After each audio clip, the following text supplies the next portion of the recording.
Washington, D.C., the extraordinary Greek temple architecture. You go to Paris, you go to London, all the architecture comes from ancient Greece. And then you learned about the mathematics that made these monuments possible. All of that coming from ancient Greece.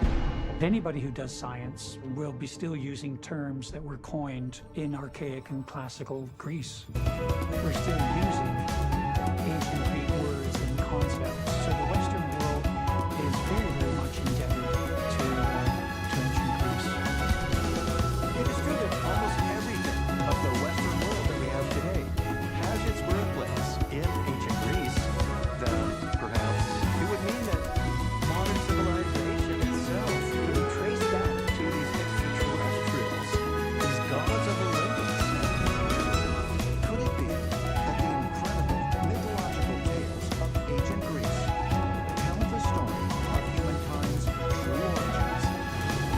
And that the world we live in today is the product of extraterrestrial visitation that took place thousands of years ago? Perhaps we will receive the answer when visitors descend from the sky once again, and we come face to face with our alien ancestors. Throughout the world, enormous stone monuments have stood for thousands of years. Many were built to align with the stars. The monolith has religious implications. It's pointing to the heavens. Some are said to have strange powers. People get electric shocks, altered states, experiences, and there are clues that they may have had a technological function. These stones are stated in just the right location where you could create a released energy. Are the ancient standing stones simply the earliest monuments of prehistoric humans? Or might they have a far more profound purpose?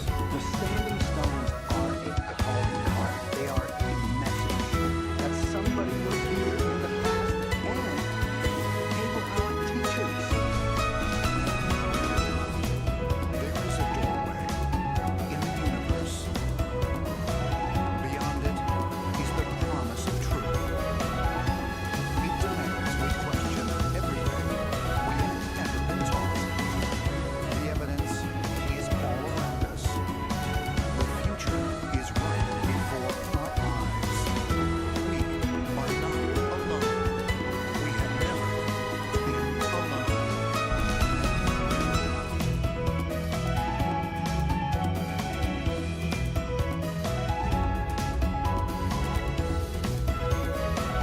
Moab, Utah, November 18, 2020.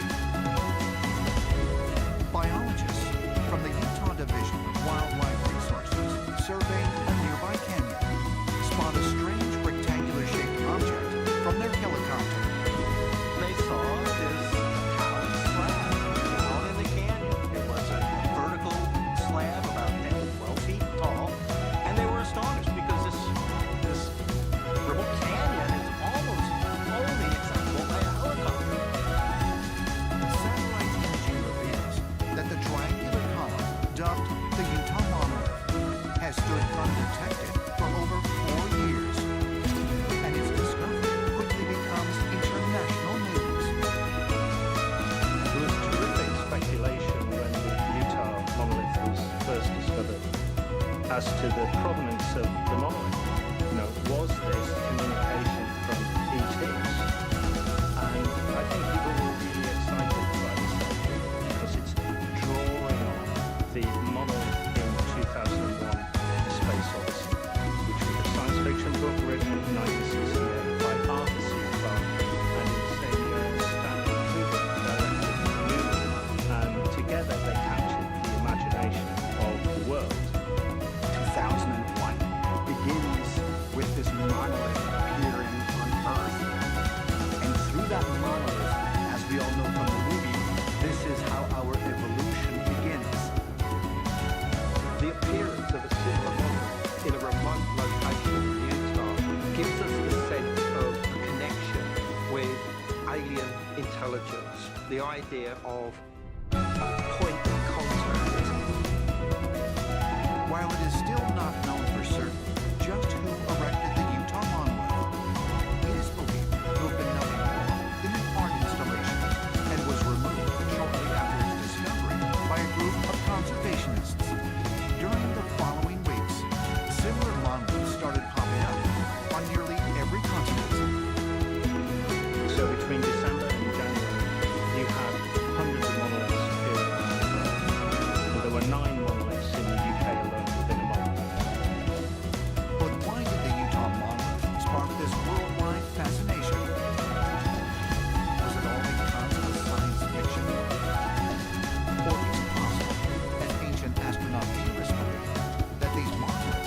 resonate on a much more profound level and trigger deep-seated memories of standing stones erected thousands of years ago.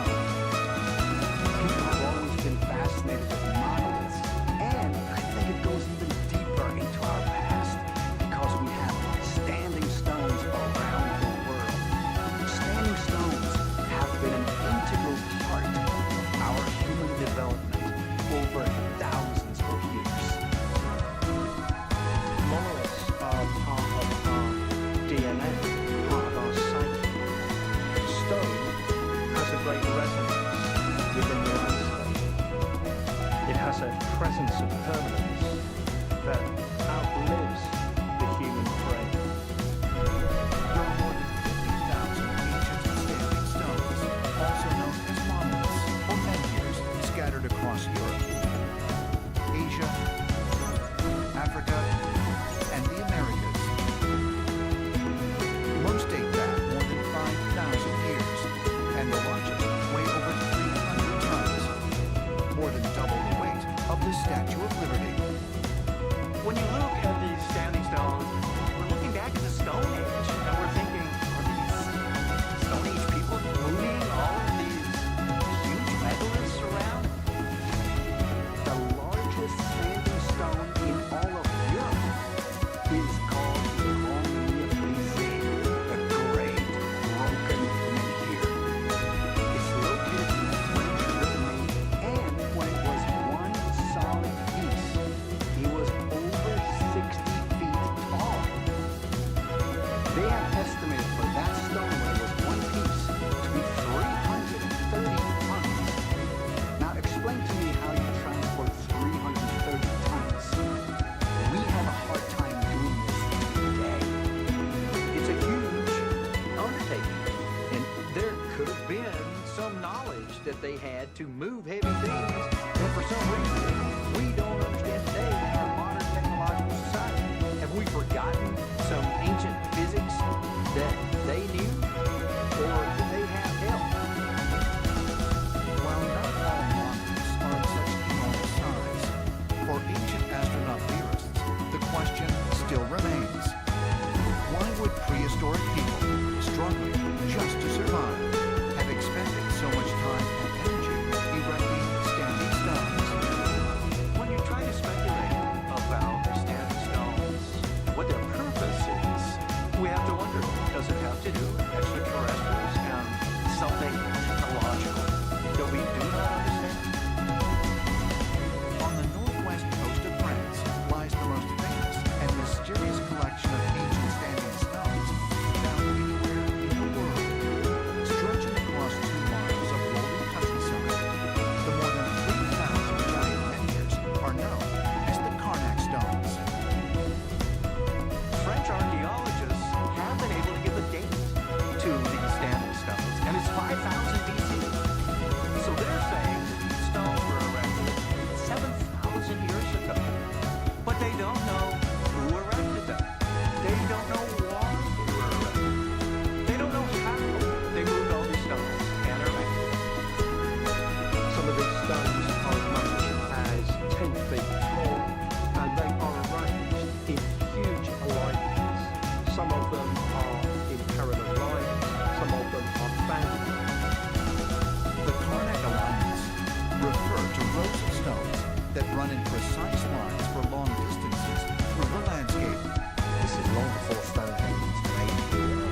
1870, Alexander Thom, a Scottish engineer who spent most of his life studying megaliths, performed a survey of Karnak and found that the stones appeared to be purposely arranged to form geometric designs.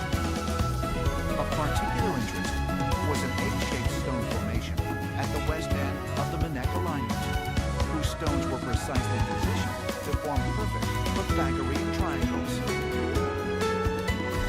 Thom's finding astonished archaeologists due to the fact that Pythagoras introduced this geometrical concept in the 6th century BC, more than 4,000 years after the Karnak stones were erected.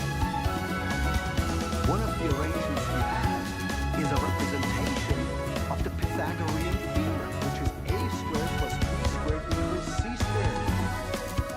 How do we have that mathematical message in a archaeological site that's at least 7,000 years old? The constructions in Ghana is thousands of years older than Pythagoras, the Greek mathematician. So somebody must have taught our ancestors to put these stones in certain lines, in geometrical forms. Now the question is simply why. I am absolutely sure some thousands of years in the past, the extraterrestrials who visited our planet left a proof behind. It's a message that somebody was here in the past, instructed our Stone Age people to put the stone here, put that stone there. Is it possible that the positioning of the Karnak stones was directed by extraterrestrial visitors, as ancient astronaut theorists suggest? But if so, was the intent simply to leave clues that they were here? Or might these standing stones, and the thousands of others that exist across the world, have served another purpose? One that can be found not by looking at the stones from above, but by understanding what lies beneath.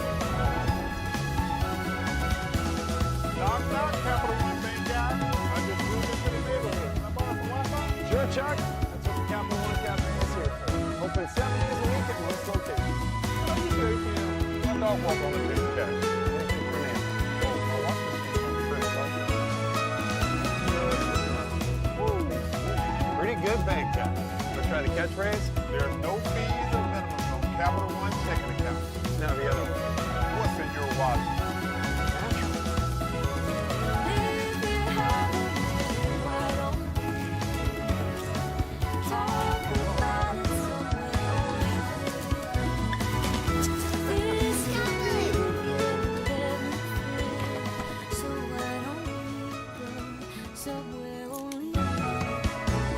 It's your phone.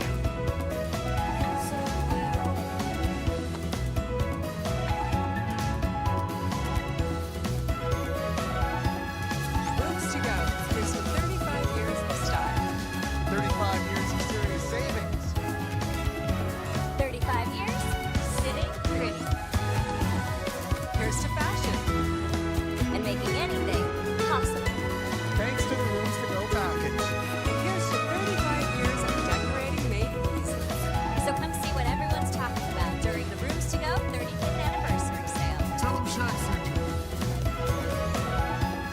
It's the NBA presented by Carmax. This is gonna be fun. Catch exclusive game night coverage with our expert crew. Tough competitive team on the floor. Before every game, to own your pride. That is crazy. I've never seen anything like this object on the roadshow, and I've been doing it 21 years. That's unbelievable.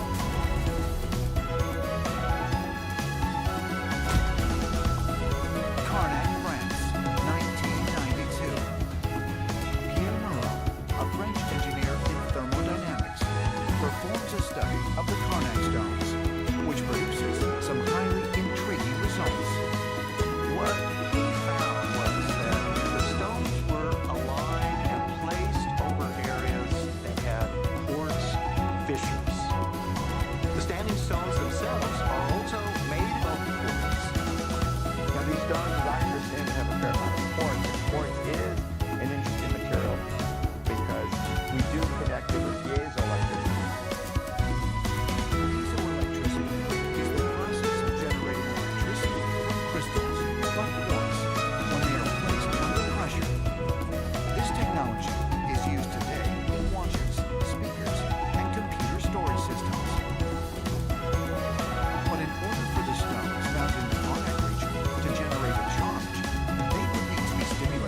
by a tremendous amount of force.